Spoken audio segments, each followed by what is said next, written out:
And a good morning to you. Welcome inside the Bottom Line. The Wednesday Hump Day edition, just in case you're keeping score. I got to get some outside therapy in this week. Why is that? It's nice weather outside. I've got a brand new pair of golf shoes I got to try. Oh, it's that time, yes. Yeah.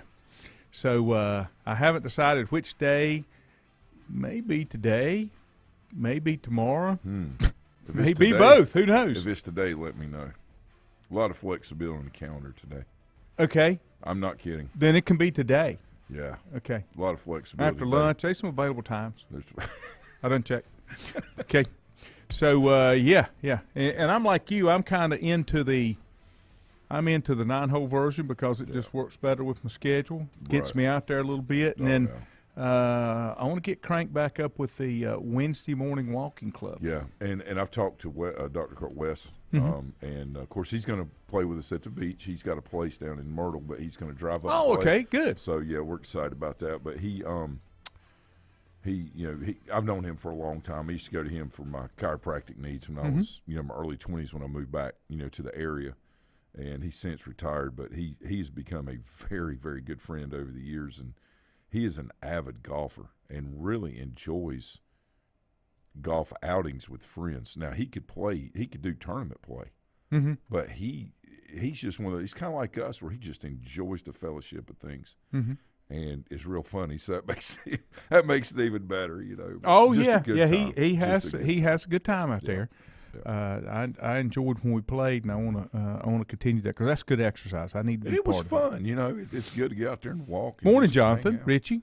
Enjoy that retirement life. Let me tell you something. I am, and today I've got is the first day of retirement. Of course, it's only been a couple weeks. Right. I'm rocking the shorts today. I got mine on, and that will be a regular occurrence. Ooh. Yeah. That's there's nothing. It's a Lanny staple, though, if you think about it. It is. There's nothing that I'm going to probably get in the way of that during the week. Right. And I honestly like a nice light long sleeve shirt and shorts just about year round. I'm completely good with that.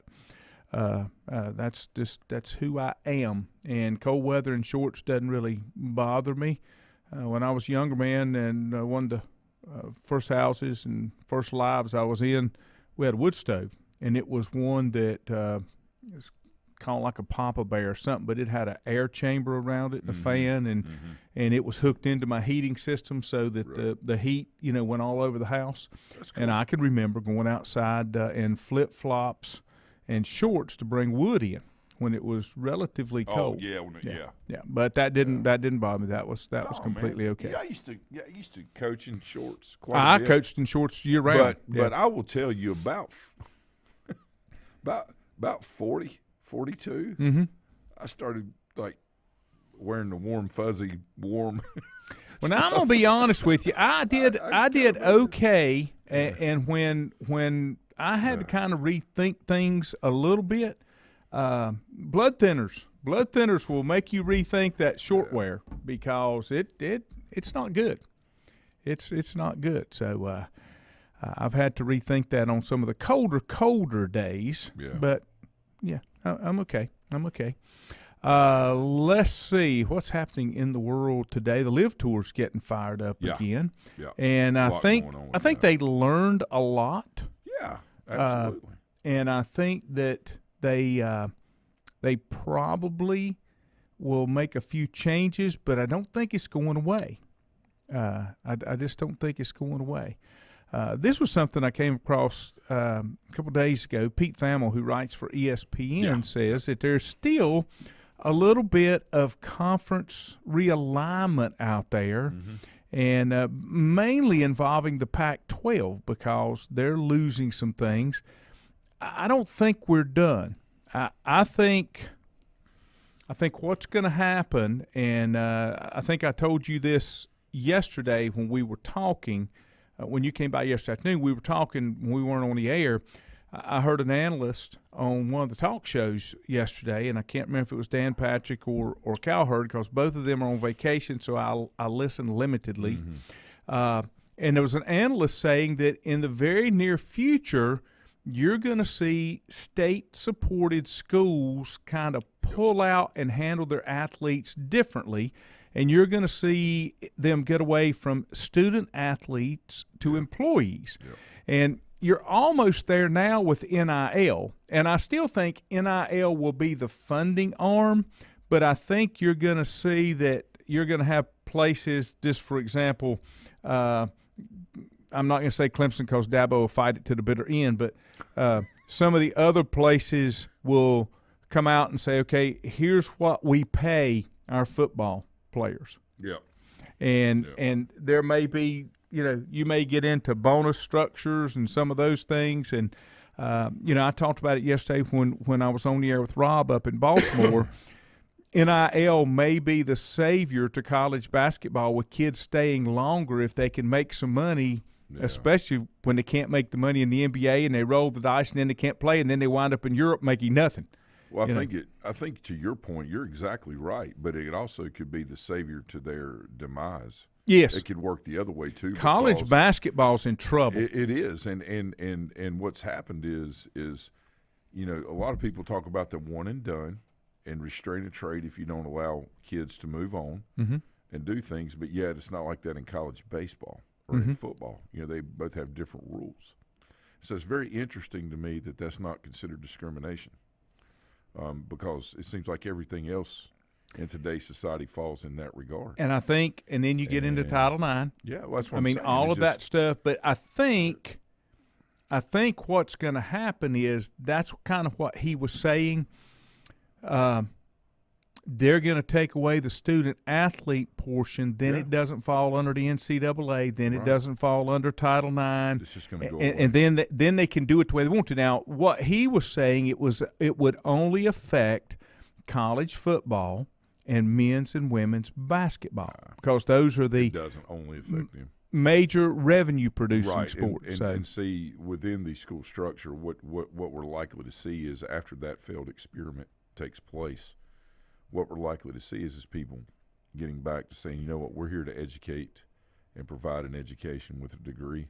And it's going to get back to that with less focus on the sport. So it's just not going to be in the top levels. It's just like this. You can only spend so much money to cater to this, and when this drops out, this goes down. All right? And so it all falls back, and then you go back again, and the whole basis and foundation on the higher education was built on education. So it will eventually come full circle, back to that. The problem is that along with progress on things, a lot of times is considered good. But I think, just progress is what we're all looking for. I say all. Most people are looking for. And a lot of times you don't see that. You see narrative-based things that have no factual basis to it and things that get, just like anything in our society. So what we have to do is find a way in college athletics to meet the current need of what is perceived out there versus what is the reality, and it all goes back to the educational setting. But I would honestly, I would welcome that change and reclassification, if you will, because I think once you do that and you set these top tiers separate and they've got employees or whatever you want to term them, I think then college athletics gets back to college athletics as we know it. And, once they do that? To the schools that don't do it. Right. Well, that's what I'm saying. So basically what you're going to do is I say what we're going to do. What we're going to see is colleges and universities going to say, look, if you come here, you got 4 years. You're not leaving early. You're not doing this. If you do, then, you're going to sign on here, and any scholarship, anything, like if you turn, pro or whatever, that's fine. I think what's going to happen is you're going to see college sports get back to the way it used to be eventually, but you're going to see other leagues develop because colleges and institutions are going to come back in. They don't have enough kids on campus now, Lanny. They've got problems. And, because few and fewer people are going to four-year universities. Not completely related to what we're talking about because a lot of that came with the COVID thing when they had to switch over and go online and that hurt them as well. Well, it enhanced it because that large millennial group, that came through, that was told when you and I were teaching, no matter what you do, you have to go to college Yeah. and get a degree, Yeah. no matter what. Yeah. Just get a degree.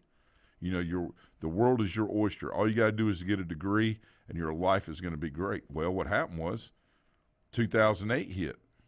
All right, so a lot of the young people that got degrees were sitting at home in the basement of their parents. Mm-hmm. You have older people getting mad at them. You get out and get a job. Let me tell you something. In 2008 and 9, there weren't any jobs, okay? There were, but those kids that graduated from college didn't want to, run pizzas at night and do things They like wanted that. to work in what they went to get an Right, education because in. that's what they were always That's told. correct. So we were getting mad. I say we, the society was getting mad at an age group of kids that were told just get a degree and everything's fine. Well, they did that, accumulated $100,000 of debt, and then there weren't any jobs or jobs in their field.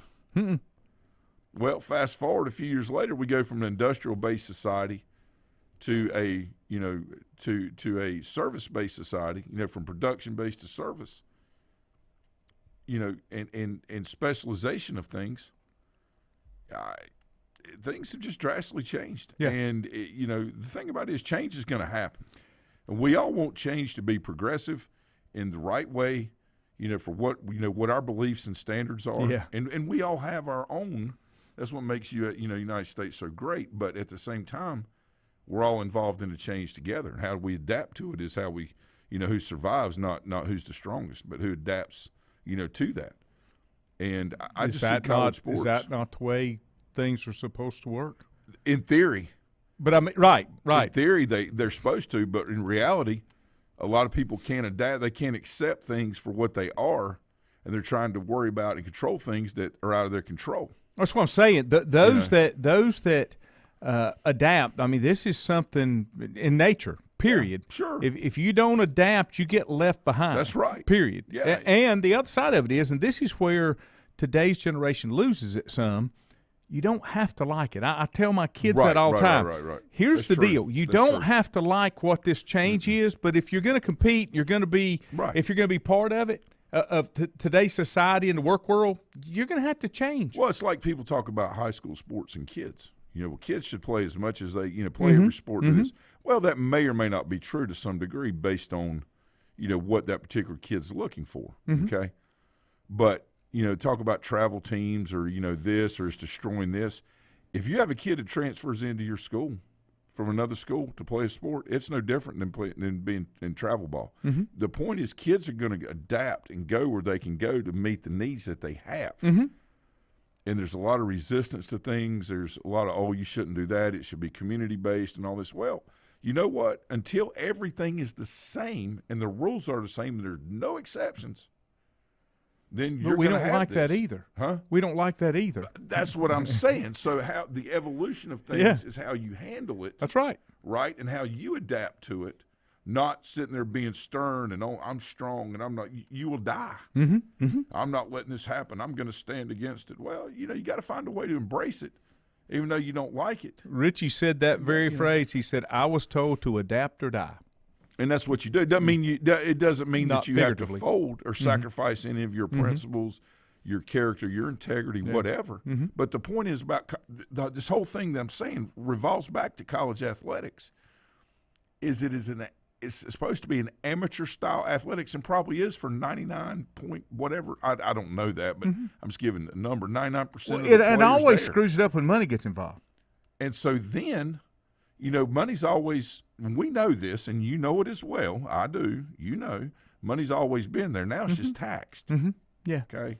Made legal so it can be taxed. Richie, we'll get into this because we talked about it here again. None of those things Ford and I talked about yesterday. Richie said, I'm on the road right now. Can't pull up the article, but I saw there are 4 rule changes on the table for college football, and it's about shortening the game, and I'll bring that up. Jonathan says Armando Baycock has definitely made the NIL work for him. If you've got any details, share. Richie said college athletics should be 4 years with the option of a 5th year. The way it works now is you have 5 years to play 4. That's correct. But that's right. But if you could change that and it's 4, but you have an option to play a 5th, go out there and get that master's degree, Well, I see the thing about it is, though, that I think they're going to be even more lenient to keep people in school. I could see 5 and 6 year They need the bodies. because they need people on Yeah. campus. Yep. Jonathan said, I had a degree in a high-demand field, and I still sat at home for 6 months in 2008 that's what I'm because saying. there weren't any And options. Jonathan, and I certainly He's IT wasn't guy. right. I certainly wasn't. Pin No. He's just saying. But he's an example. He is a perfect. He can example testify. of what I Yep. was talking about. That sometimes, when you're told a narrative, Mm-hmm. and you got to do this, and there's really, why am I doing this again? Well, and nobody can really tell you. It's because everybody says you should do Yeah. it. There's the 97, 3, and 1% rule. If you don't know anything about it, look into it. Yeah. Look into it. And I'll give you this example. And I've said this before, and I'm going to take a break. I have 5 kids. Okay, all of them are educated with what they wanted. Good job, buddy. Thank you very much. All of them are educated with what they wanted to do for their career field. Right. Okay? Right. And I say that because my oldest is finishing up her PhD because in education, that's what she's want to do. Her whole career's been spent there. Is that Lindsay? Lindsay. I thought she was the youngest. Yeah. Wesley has a 4-year degree. Right. Okay. Right. Not really working in that field, but he still has it. Yeah. Oh, yeah. Okay? Sure. Devin Yep. has a 4-year degree in teaching. Yep. Been there ever since he got out of college. Right. Just turned 31 this week Yep. and Saw still that. teaching. Happy birthday. Okay. Yep. Camden wanted to be a nurse. She did a 1-year LPN. Yep. And now she's finishing up her bridge into RN. Right. She doesn't want to go any higher than RN. So Okay. 2 years And will she's give got her it. the Right. career field Right. she wants to do. Right. Okay. Addison wanted to be a cosmetologist, do hair, makeup. Right. Has always loved it. Does Right. a great job with it. That's a 1-year program. Right. She went and got the education she needed Right. to do the career training. field The that she training. wanted. Absolutely. So it's not about 10 years of education or 1 year. You get the training and education for you what you need wanna do. to contribute to society and make a living. And that's what they're doing. That's It's all it is. perfect. And I'm as proud all the way through because they are contributing to society and not a drain on society. See, Okay? that's wonderful. Can I share something with you? Sure. Okay. So I have known since I was 13 years old that I've wanted to help people, do something with helping people. Mhm. I was standing in the batter's box at Hildebrand Junior High Mhm. with a 2-1 count on me. I was 13 years old playing a junior high baseball game at Hildebrand. Mhm. All right. We were playing at Hildebrand. And I called timeout, and I said, I think I want to go to East Carolina and be a teacher and a coach. Okay? Now, I've always known I wanted to help people, so I did that. I had my aha moment at 13. Mhm. Some people have theirs at 18. Some have it at 25. I'm still waiting on mine. Some have it at 40, and some have it at, how old are you, 41? 63. So, but the point is that, we do things in our time, but I think we all, and I say all, want to make a meaningful contribution in some way. Yeah. We just have to find sometimes what purpose God has for us. And the thing of it is, there's nothing related or tied to the amount of education, and that's where the educational system has failed us some because they've tried to pinhole you that you got to do this. Yeah. But what you've got to do is find the skills that you need to earn a living and be happy because you spend most of your time at work after you get out of school. See, the problem I had with it when I was teaching and the things I started seeing was the government was trying to tell me and all the other kids what I'd to get do. out, I was going to kill one. And it wasn't the kids that I was going to, have an issue with I know. or had an I know. issue with. I very much enjoyed the children, kids, and their Still parents, do. and their parents' relationships. What I didn't like is the people often that were making decisions that weren't in the best interest of the kids that were in charge. That's Or correct. supposed to be in charge. That's correct. And so that's the issue that I have. When things aren't done for the right reasons, you know it. And if somebody gets defensible about it, then you know they're not doing it for the right reason. That's correct. If I you have agree. conviction on what you're doing, and there's no reason to get upset when somebody asks you about it. Yep. And I think that's the issue I had. Anytime So you it get was- defensive, then there's a problem. Right. I mean, a big problem. Yeah. And, and it doesn't have to be just in the school's, house or any government agency. It could be all the way at the top. Sure. Yeah. Yeah. And so, I think that, that is something that has to be addressed. And anytime you're dealing with the general public and you're educating the public, there's always going to be issues and things that come up because you can't meet every need of the kids, even though you say you want to. You can't. The problem that I see, and this is why I got out, is because teaching and education was no longer about educating the kids. Right. There were too many other storylines and agendas that I couldn't deal with. Let me take a break. We come back, I'll update you on high school basketball scores from last night. We'll talk about those college rule changes. Whether it's a sit-down meal or a call-in for the drive-thru, Brookwood Cafe and Catering is the answer. A variety of meats, vegetables, and desserts cooked daily, or a hot sandwich from the grill, they have what you're looking for to satisfy your taste buds. If you need catering from 5 to 500, Brookwood has you covered as well. Stop by Brookwood Cafe and Catering at 202 Providence Mill Road in Maiden. Don't forget breakfast daily till 11 a.m. Open Tuesday 6 a.m. to 2 p.m., Wednesday through Saturday 6 a.m. till 8 p.m., and Sunday from 7 a.m. to 3 p.m. Call 828-428-8944 to place your order today. If you ask around, you'll find Burke Mortuary has a reputation for excellence and commitment to value. They've built a reputation of trust for more than 35 years. Burke Mortuary is proud to offer personal attention, meaningful tributes, and the area's most affordable prices. They're also proud to offer you beautiful, state-of-the-art facilities. It's the perfect place to honor your loved one. So when choosing a funeral home, the choice is easy. Choose Burke Mortuary with locations in Maiden and Newton. Covenant Church began as a vision of just over 100 people in 1984. Since then, Covenant Church has grown and currently located at 2168 Gastonia Highway in Lincoln. The Sunday schedule includes early morning worship at 8:30, Sunday school at 9:45, and morning worship at 10:45. Their ministries extend beyond Sunday. Visit their website at www.covenantchurch.church to see all they have to offer, and better yet, stop by and see for yourself. Covenant Church may be just what you're looking for a new church home. First Federal Savings Bank has been serving Lincoln County since 1940. And as it has been from the beginning, customer service is a priority to First Federal Savings Bank. They want to get to know you by name. First Federal Savings Bank has the convenience, the products, and the services that the larger banks have, but with hometown people that you see throughout your community. Stop in and visit one of their 4 convenient locations and see what First Federal Savings Bank has to offer you. Member FDIC, an equal housing lender. Untangling your headphones, finding the right remote, saying goodbye to your favorite shirt that hasn't fit in 10 years. Why are simple things sometimes so complicated? Thankfully, with Auto Owners, insurance doesn't have to be one of them. Auto Owners works with independent agents who live in your community and answer when you call, so you can worry about more important things, like finding a new favorite shirt. That's simple human sense. Call Mooney Insurance in Maiden or East Lincoln Insurance in Denver or visit mooneyinsurance.com.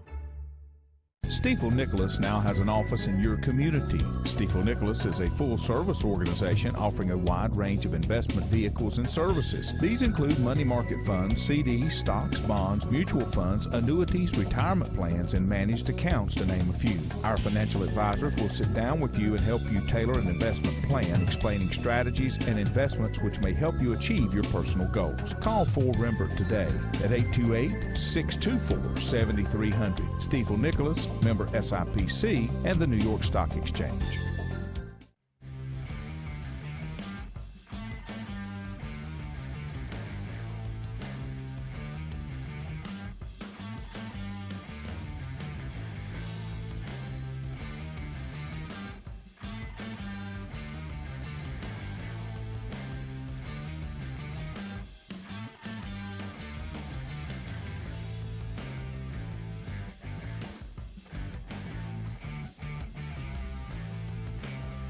Good morning, Merry Christmas, welcome back.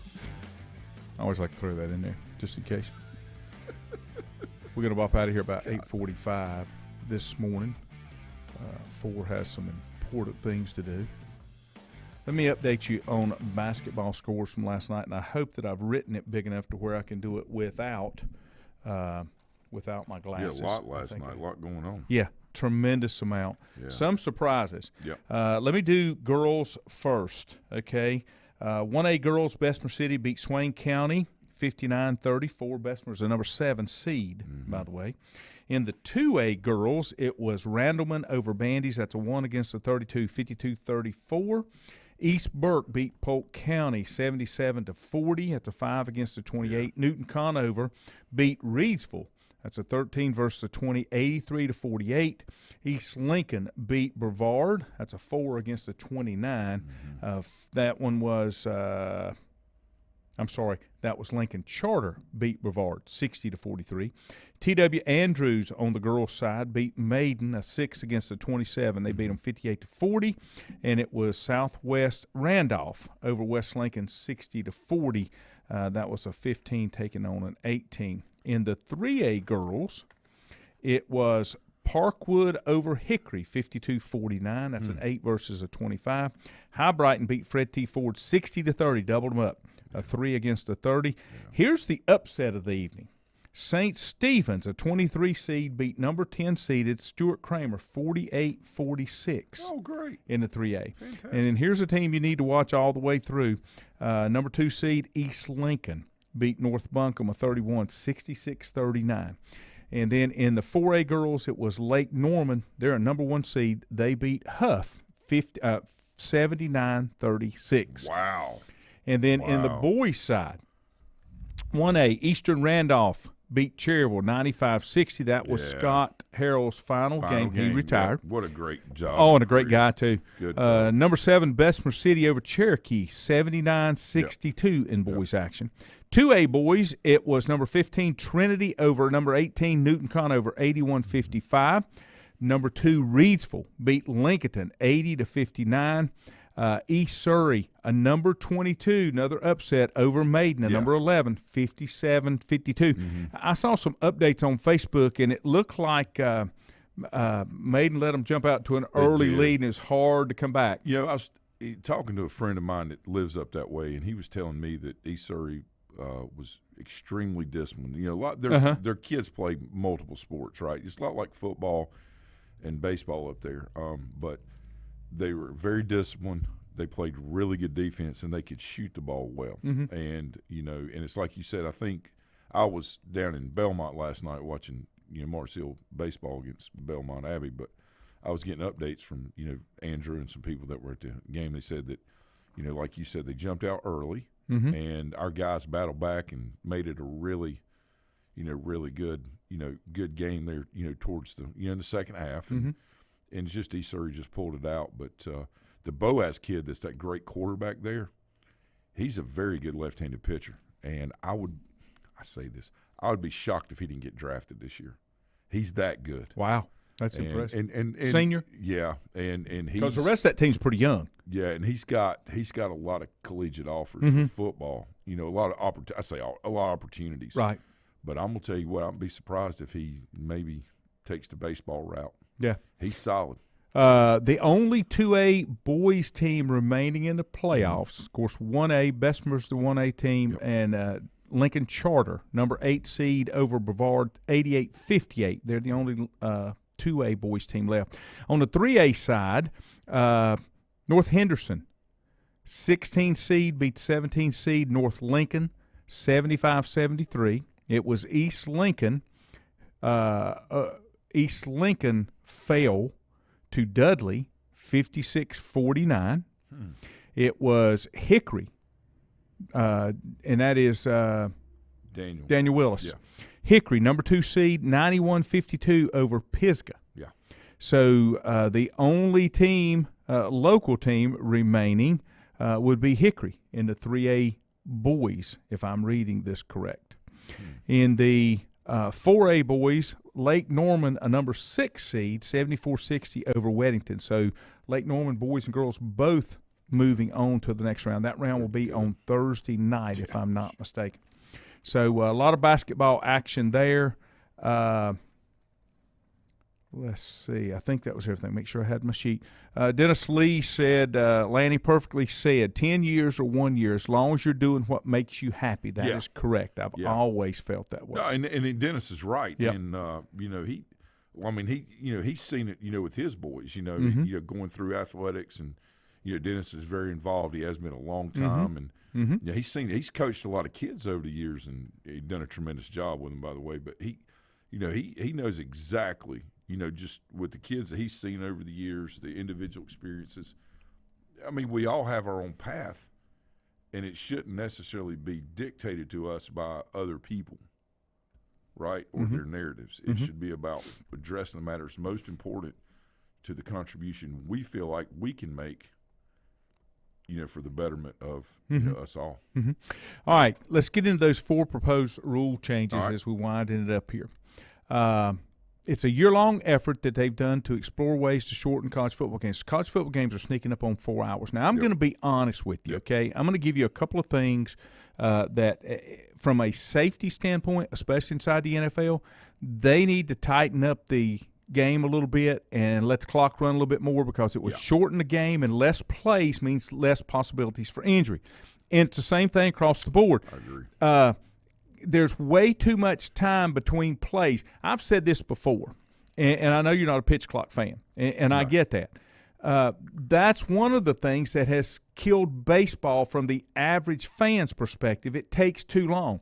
And one of the reasons that I watch college girls softball, and I don't mind watching college baseball, because college baseball moves pretty good. It's got a nice pace to it. It does. It moves good. So they're looking at some proposals, and one of those proposals includes for the clock to continue to run after first downs while they're setting the chains and after incomplete passes, except during the last 2 minutes. Okay? I don't like it. I like that. Okay. And the reason I say that is I'd like for them to set the ball and then start the clock after an incomplete pass. Because you have to stop play. You know what I'm saying? Because of the nature of what's going on. It's not a run where things are congregated. So I think what they should do, just like in high school football games, when you throw the ball a lot, are lasting way too long. Way too long. Right. I remember playing a game at Bandy's this year. We made halftime. I felt like we'd played 2 and games. especially if you get behind. You see what I'm saying? So, my thing is in high school, college, which is what we're talking about, college, incomplete pass, set the ball, then start the clock, and have a shortened play clock. That way you got to get up there and get going. So everybody needs to get back, get going. Well, what you're trying to do, you're trying to make each play occupy the same amount of time. And a running play. Yes, in theory, yeah. You know what I'm saying? Yeah, and that's all you're trying to do. Right. And especially the way the game has changed, it so passing-centric now. Yeah. No, I completely agree. All right. The non-controversial proposals include prohibiting consecutive timeouts. I didn't think you could have consecutive timeouts. Yeah, you can. In college, you shouldn't. You shouldn't. And I'm not sure about the NFL, but I think in college you can.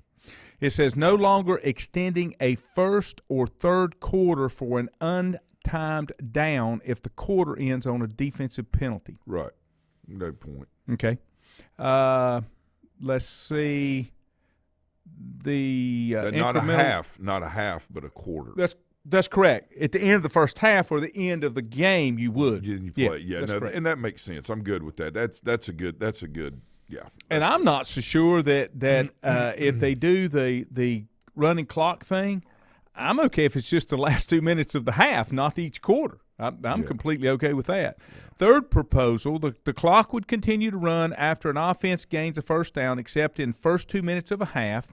In a more controversial fourth proposal, the clock would continue to run after an incomplete pass once the ball is spotted for play. That's what I would like to see. Because if you can have somebody on it to do it. Now, the part that bothers me about that, okay, here again, all rules are created for someone to try to manipulate and stretch that rule. But you can, yeah. So sure. The only problem I have with that is the offense still controls when that ball comes in to get spotted on an incomplete pass because they got to get another ball So in. the official does that. They have officials that run those out. So well, not in college. They will now. Oh, okay. Yeah. And the issue that they're trying to overcome. See, what I think they should do is, regardless, I think you should have a 25-second play clock. Mm-hmm. And a lot of people, and I think you made the point a minute ago, which is a valid point. Well, there's too many plays, more injuries. No, what it allows you to do is play more people. Right. So more people get the experience. So I think 25 seconds regardless. I think you should be able to use 40 in college. But I thought it was isn't there a 40 and a 30 or a 40 and a 25? I think they pumped the clock at 25, right? Isn't that right? There's a difference. And I yeah, can't remember. but the point is, if you get it on 25 seconds, all right, it gets things going. It keeps things moving regardless, right? And it keeps people engaged with the game. There's not enough.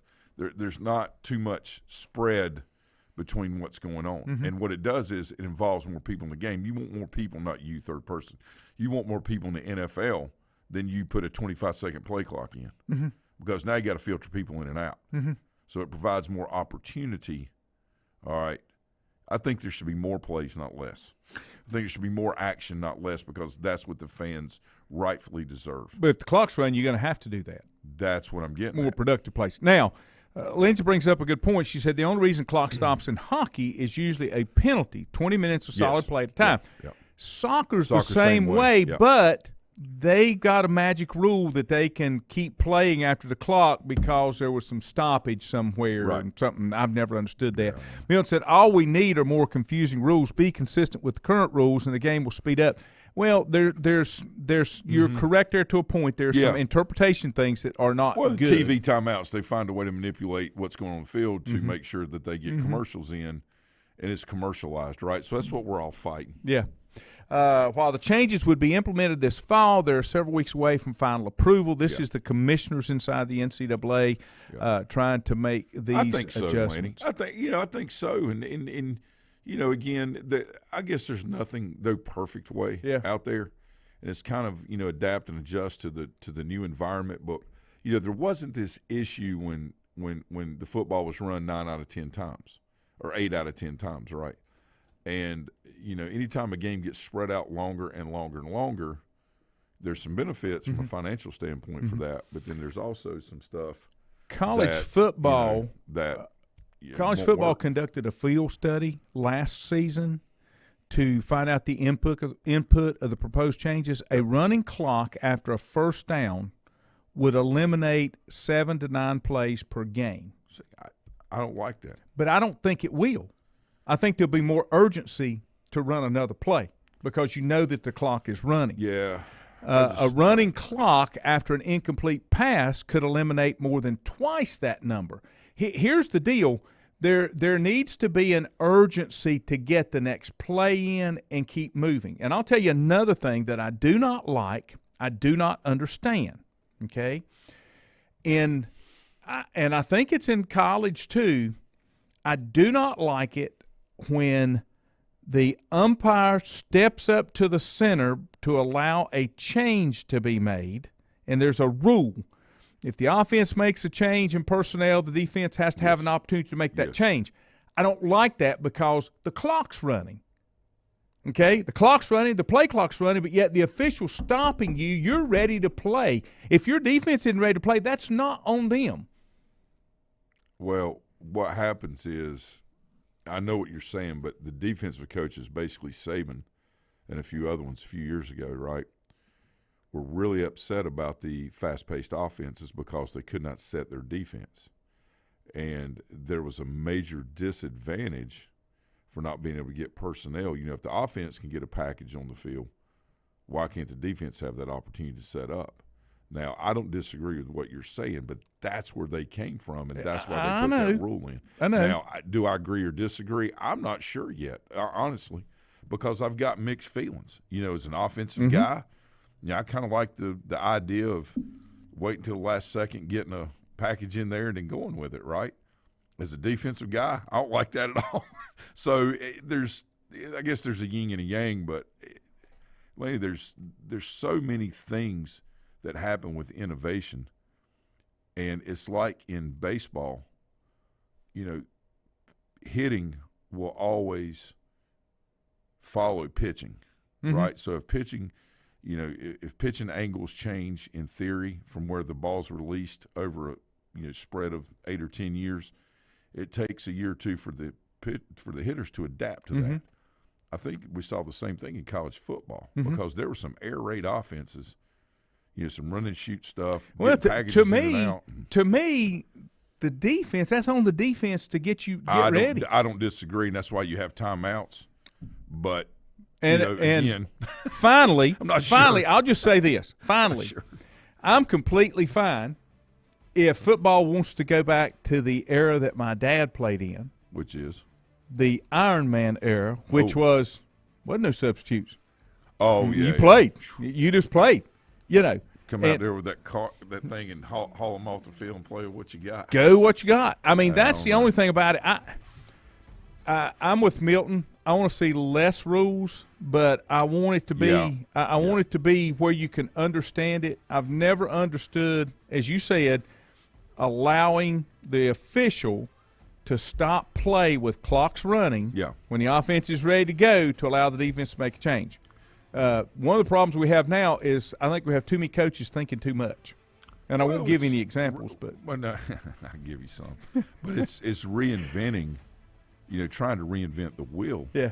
When, football, you can have plays and all these and schemes and everything, but it will never, ever, all right, as long as it's within the 100 yards and the 53 and a third wide, 100, goal to goal, it's going to be about blocking.